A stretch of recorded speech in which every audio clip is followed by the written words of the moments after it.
और वो लोग जिनको आपत्ति है अंग्रेजी माध्यम स्कूलों से, वो खुलकर सामने आए, बताएं क्या आपत्ति है। आप यहां से बाहर जाकर पूछिए किसी भी दुकान वाले से, किसी भी रेहड़ी वाले से, किसी से पूछिए कि उसके मन में एक मुराद है कि उसका बच्चा अंग्रेजी या उसकी बेटी अंग्रेजी बोल सके, डटकर नए समाज में मुकाबला कर सके। इसमें भी इनको आपत्ति क्या चाहते हैं कि जो कमजोर है वो कमजोर रहे।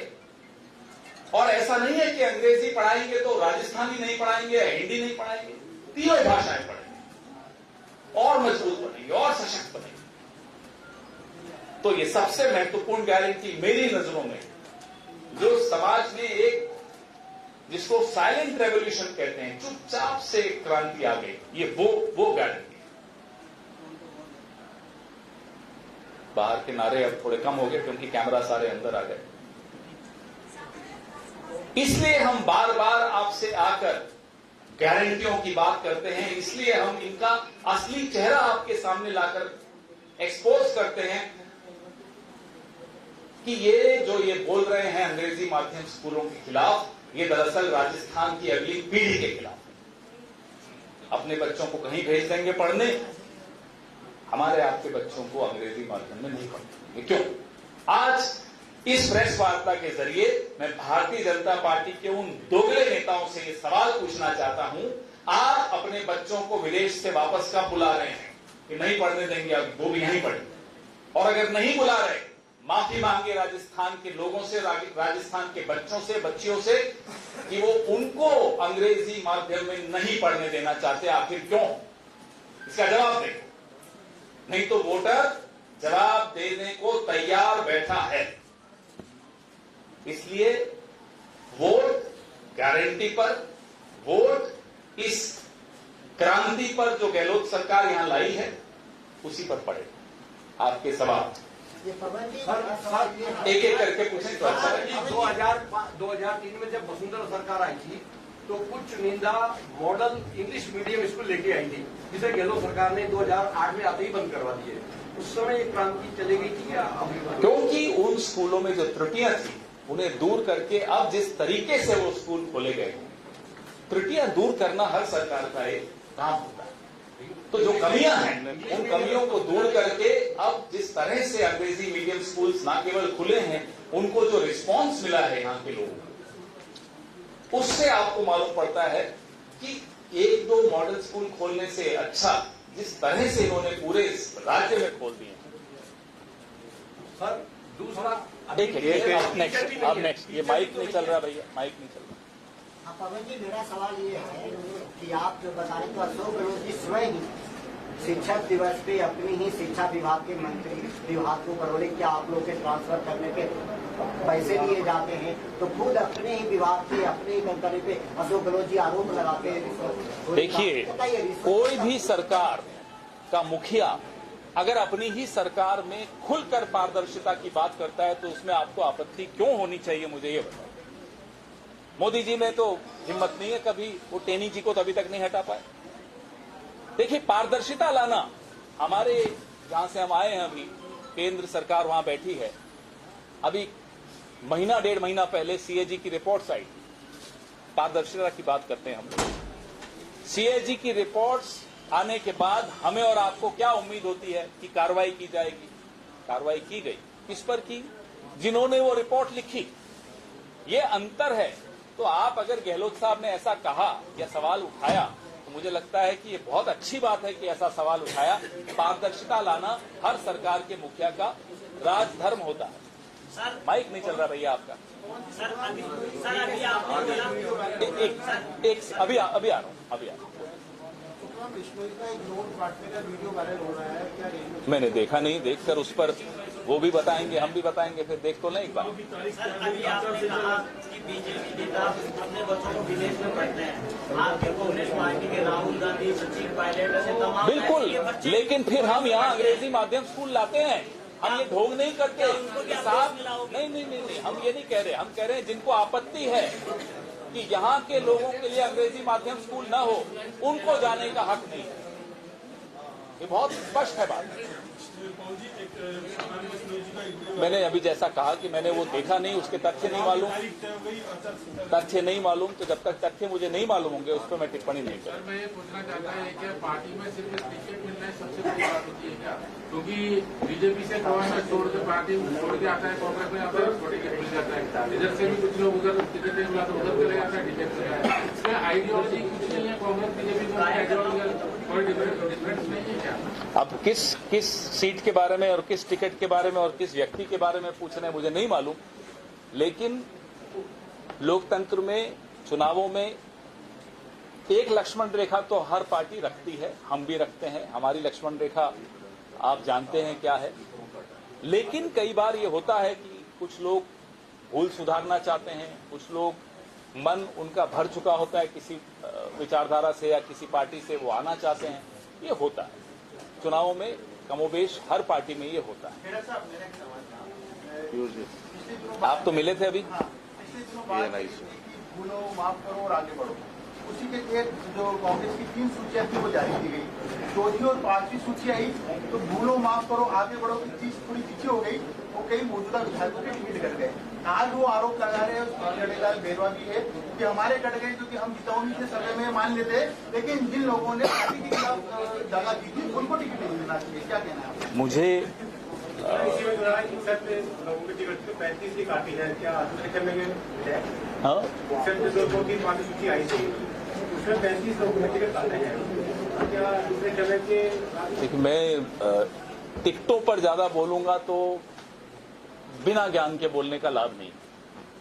मैंने सर्वे रिपोर्ट्स देखी नहीं, सर्वे रिपोर्ट्स के आधार पर सबसे सलाह लेकर एक प्रक्रिया के तहत टिकटें बांटी जाती हैं।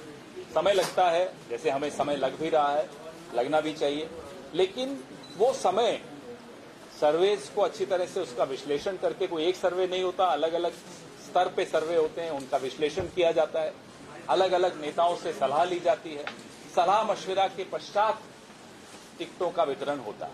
उसमें जाहिर सी बात है कुछ लोग नाराज भी होते हैं, अरे साहब ये तो चलो जीतने वाली पार्टी है, हारने वाली पार्टी में देखो कितनी मारापीटी हो रही है, तो हम तो जीतने वाले हैं, हमारे यहाँ तो जाहिर सी बात है थोड़ा रोष तो होगा ना। सर जैसे आपने कहा इंग्लिश मीडियम, आपके टॉपिक पे आते हैं, इंग्लिश मीडियम स्कूल में ना तो अभी बिल्डिंगें हैं, आपने खोल दी, किराए पे कई जगह किराए पे चल रही है, कई जगह उधार की उसमें चल रही है। दूसरी ना टीचर है इंग्लिश पढ़ाने वाले, जब पढ़ाने वाले है नहीं तो फिर वो पढ़ेगा कैसे बच्चा और कैसे आगे बढ़ेगा? देखिए साहब, नींव डालते ही इमारत नहीं खड़ी हो जाती। भैया या तो माइक चला दो या आप लोग चुप हो जाओ, दोनों में से एक चीज तो कर दो। नींव डालते ही तो इमारत नहीं बन जाएगी साहब। आपने तो वही बात कर दी जो हमारे दिल्ली वाले, गुजरात वाले 2 बाबा करते हैं, 70 साल में कुछ नहीं हुआ।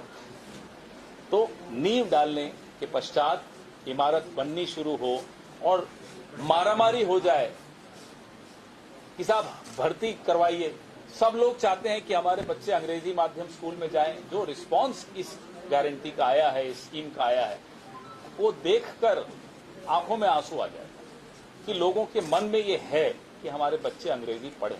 अब इमारत में 1 फ्लोर बना, 2 फ्लोर बने, 3 फ्लोर बने, समय लगेगा। काम शुरू हो गया, इसलिए कहा था रोटी पलट दोगे तो कच्ची रह जाएगी। सवाल मेरा है, इन चुनाव में कांग्रेस का प्रमुख मुद्दा कौन सा है? जो मुद्दा जो है, जो कौन सा मुद्दा प्रमुख रहेगा? देखिए, जो काम किया है उसके बाद कुछ कहने को रह नहीं जाता। मैं अभी सीएम साहब के साथ ही दिल्ली से आया, हवाई अड्डे पे जब हम उतरे और बाहर आ रहे थे तो एक प्रौढ़ दंपत्ति ने सीएम साहब को रोका। साहब हम आबू धाबी में रहते हैं, रहने वाले जयपुर के हैं, वोट देने आए,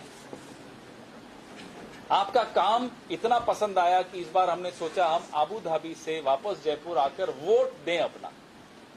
इसके बाद न कहने को कुछ रह जाता है, न सुनने को कुछ रह जाता है। लेकिन प्रमुख मुद्दा यही है कि रोटी कच्ची अच्छी नहीं रहती। एक मिनट योगी आदित्यनाथ आज तिराना के दौरे पे आए थे नॉमिनेशन फाइल करने। उन्होंने वहां पर कहा अगर कांग्रेस राजस्थान में सफल होती है तो तालिबानी मानसिकता हावी होकर बहन बेटियों की इज्जत के साथ खिलवाड़ करेगी। अब ये आदित्यनाथ ने मेरे राज्य का माहौल बिगाड़ने की अनुमति मैं किसी को दूंगा नहीं। कल पुलिस वालों को दौड़ा दौड़ा कर उत्तर प्रदेश में गुंडों ने पीटा। अरे अपना राज्य जाकर संभालिए ना साहब। सुबोध कुमार सिंह पुलिस का एक अधिकारी था, उसकी हत्या कर दी गई। संभालिए ना साहब। यहां आकर मेरे राज्य का माहौल क्यों बिगाड़ रहे? अपना राज्य संभलता नहीं है, चले आए यहां माहौल बिगाड़। राजस्थान की जनता जवाब देगी। कुछ दिन पहले मुख्यमंत्री दिल्ली में प्रेस वार्ता करते हैं, एक सेकंड होते हैं, वहाँ पे वो कहते हैं कि मुझे मुख्यमंत्री कोशिश छोड़ नहीं रही है और शायद छोड़ेगी भी नहीं। फिर सचिन पायलट बयान देते हैं कि विधायक दल के जो विधायक है वो तय करेंगे कि मुख्यमंत्री कौन होगा।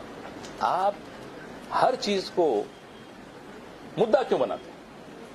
लगता है सर ये सुनकर नहीं, बनाइए मुद्दा बनाइए। आज मुद्दा क्या है? आज मुद्दा है 7 गारंटियों का मुद्दा। आज मुद्दा है चिरंजीवी स्वास्थ्य योजना का मुद्दा। आज मुद्दा है अंग्रेजी माध्यम स्कूल रहें या न रहें। अरे हमारी 7 गारंटियों से बाबा जी हमारे जो दिल्ली वाले हैं गुजराती, वो कितने परेशान है देखिए। यहां आकर वो भी हमारी गारंटीज की बात करते हैं। तो गारंटियों के अलावा और कोई मुद्दा है ही नहीं अब इस चुनाव। भ्रष्टाचार की बात करती है भाजपा का आरोप है कि सचिवालय में आग लगी, वो आग लगाई गई है, भ्रष्टाचार की फाइलें हैं उन्हें जलानी। अरे साहब, आईटी के कमरे में आग लगी, उसमें कौन सा भ्रष्टाचार का फाइलें हैं? गुजरात और उत्तर प्रदेश में हर बार चुनाव से पहले ऐसे फाइलों में आग लगती है जहां मालूम है कि कुछ हुआ। लेकिन अब तो ऐसी बेशर्मी का आलम है कि सीएजी की रिपोर्ट्स आती हैं तो रिपोर्ट लिखने वाले पे कार्रवाई हो जाती है। ये लोग भ्रष्टाचार की बात कर रहे हैं। बताइए लोकपाल का नाम क्या है? किसी को नहीं मालूम। कौन है लोकपाल इस देश में? नहीं मालूम। लोकपाल का आंदोलन कितना बड़ा था। आज मुझे अभी गूगल किए बगैर मुझे नहीं मालूम पड़ेगा लोकपाल कौन है। अतुल जी तो बड़े ज्ञानी हैं, IAS वाईएएस कर चुके हैं। पूछिए इनसे लोकपाल कौन है। पूछिए स्वर्णिम भाई से लोकपाल कौन है। मैं आपसे पूछता हूं बिना गूगल किए, बताओ। एक सेकंड। लोकपाल का जब नाम नहीं मालूम जिस देश में, और लोकपाल के आंदोलन पे सवार होकर सरकारें बनाते हैं, वो भ्रष्टाचार की बात करते हैं।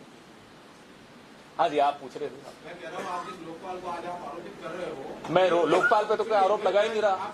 मैं तो कह रहा हूँ नाम ही नहीं मालूम हमें। बात तो सुनिए, उसी अरविंद केजरीवाल के साथ आज आपकी पार्टी जो है इंडिया अलायंस में साथ है। अब आप कैसे कह सकते हैं? भाई हम तो नरेंद्र मोदी जी से पूछते हैं कि लोकपाल आपने बनाया ना, कहाँ है वो लोकपाल? उस पर कितने केस आपने उसको दिए हैं? लोकपाल तो केंद्र सरकार ने बनाया ना। मैं लोकायुक्त की बात नहीं कर रहा हूं। मैं एक सेकंड, लोकपाल की बात कर रहा हूं, सीएजी की बात कर रहा हूं। कहां है सीएजी? क्या होता है सीएजी रिपोर्ट्स का? 55 आई थी 2015 में, 2021 तक आते आते 14 रह गई। सीएजी रिपोर्ट्स नहीं आती अब इस देश में। आती है तो उनकी ट्रांसफर कर दी जाती है जो रिपोर्ट लिखते हैं ऑडिटर्स।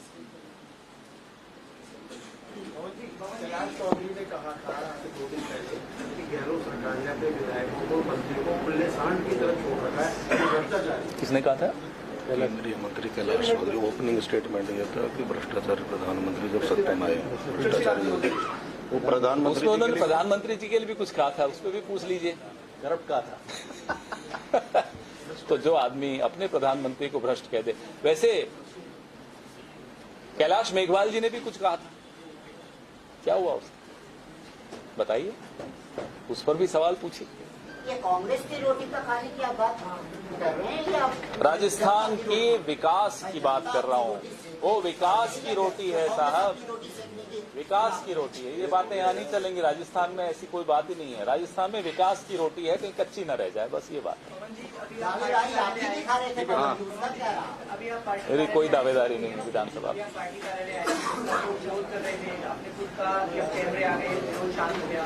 क्या इस विरोध की रिपोर्ट कहाँ देंगे और ये टिकट घोषित होने से पहले का विरोध?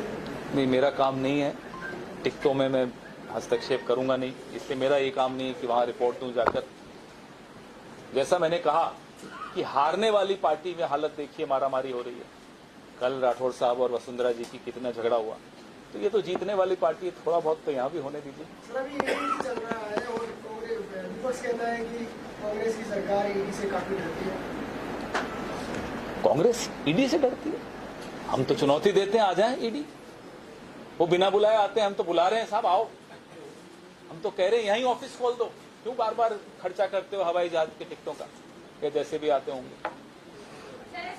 मोदी जी डरते हैं कांग्रेस से, इसलिए ईडी को भेजते हैं, कभी सीडी कभी ईडी।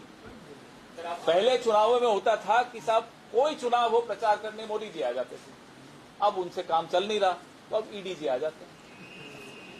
कौन से खास मुद्दे हैं जिसमें इस बार कांग्रेस प्रदेश की जनता से वोट की अपील करेगी? जो काम किया दिल से, इसलिए कांग्रेस फिर से एक नारे में सब कुछ आ जाता है, उसमें हमारी सारी गारंटीज आ जाती हैं, उसमें हमारी तमाम योजनाएं आ जाती हैं।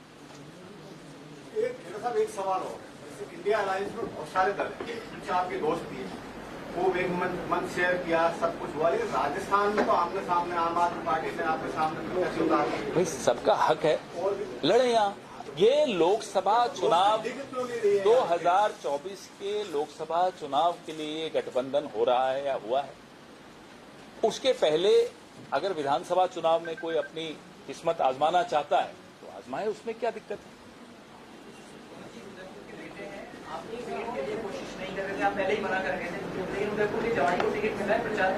क्यों नहीं आएंगे? हमारे साथी, हमारे विभाग के एक अच्छे प्रवक्ता हैं गौरव वल्लभ जी, मैं क्यों नहीं जाऊंगा? मेरा शहर है, परसों उनसे रात को बात भी हुई, बिल्कुल जाऊंगा और भरपूर प्रचार करूंगा। पैसे से टिकट लाना कांग्रेस में आसानी है बीजेपी? सब अपने हो गए ना, दो आज यार, वो हो गए। आप आदमी बड़े मजेदार हैं। अगला एक का वादा था, दो हो गए अब तो यार। आपने तो 3 सवाल पूछ लिए, अब तो हो गए, एक की बात हुई। हाँ बोलिए, बोलिए। हाँ बोलिए। राजस्थान सरकार दिल्ली सरकार आगे से आते थे, नियम पे चल रही है। उन्होंने पहले इंग्लिश मीडियम स्कूल खोले, 150 यूनिट फ्री करी, यहाँ पे भी मोबाइल। ये एक अजीब सी बीमारी है। कुछ लोगों को लगता है कि सूरज उगना ही 2014 में शुरू हुआ, कुछ लोगों को लगता है कि 2013 की दिसंबर में ही सूरज उगा, उससे पहले सूरज उगता ही नहीं था भारत में। ऐसा नहीं था ना साहब, काम बहुत हुए। अभी मैं परसों दिल्ली में किसी के घर जा रहा था, रास्ते में एक बोर्ड पड़ा, पीएम केंद्रीय विद्यालय। पीएम केंद्रीय विद्यालय, वो केंद्रीय विद्यालय कब बना था? इंदिरा जी के वक्त। बोर्ड बना दिया प्रधानमंत्री के नाम से आ गया। तो जिनको लगता है कि 2014 में ही सूरज उगा, उनको बता दें साहब, पहले भी सूरज उगता था। सर ये बात कर रहे हैं केजरीवाल की, मैंने दोनों के लिए कहा। 2013 दिसंबर, आप भी समझते हैं कौन था।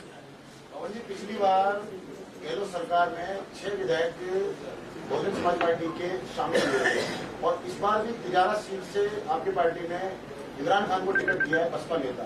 तो क्या तिजारा सीट का आपके पास कोई पार्टी में नेता नहीं था? मैं टिकटों में, जैसा मैंने कहा, मेरा कोई योगदान नहीं है। मैं जानता भी नहीं हूँ, हर सीट का विश्लेषण मेरे पास है भी नहीं, तो उस पर मैं टिप्पणी करूँ अच्छा नहीं लगता।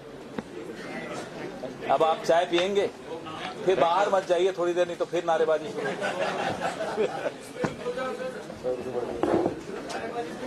बोल दिया ना मैंने। वैसे आप लोगों को बधाई हो, 100 रुपए फिर बढ़ गया सिलेंडर।